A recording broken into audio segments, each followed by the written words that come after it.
In the peaceful village of Oakridge, where oak trees stood tall like ancient guardians and the morning sun painted the fields in golden hues, lived a 76-year-old woman named Grace. Her cottage was a small, ivy-covered home with a red door and window boxes filled with daisies. Grace had soft green eyes that held a lifetime of quiet wisdom, and her white hair was always tied in a simple ponytail. She wore comfortable overalls for gardening and a locket around her neck that never left her skin. Her husband, Henry, had been her heart, a kind farmer who loved telling stories around the dinner table. They had shared 55 years of simple joys, tending their farm, raising their 3 children who now had families of their own in the city, and watching sunsets from their porch swing. Henry had passed away 6 years ago from a sudden stroke, leaving Grace in a world that felt a little dimmer each day. The children visited on holidays, but the cottage often felt too big, too quiet, like a book with missing pages.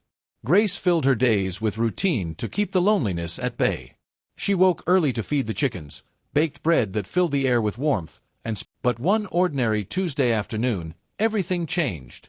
Grace was in the laundry room, sorting a big load of clothes from a line. Sheets, towels, and overalls piled high on the table, the room smelling of fresh soap and sunshine. Patches darted in, batting at a dangling sock. "Careful, little one," Grace chuckled, lifting the kitten onto the pile for safety. She turned to start the washing machine, the hum filling the air. When she looked back, Patches was gone. "Patches, where are you?" Grace called, searching under the table and behind the dryer. No meow, no movement. Her heart quickened. The laundry pile was massive, a tangled mess of fabrics. Had Patches burrowed in? Panic set in as Grace rummaged through the clothes. Sheets unfolded, towels tossed aside. "Come out, Patches." A faint rustle, then silence.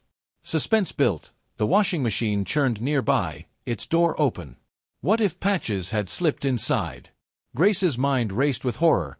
Kittens could hide in tight spaces, but the machine was dangerous. She shut it off,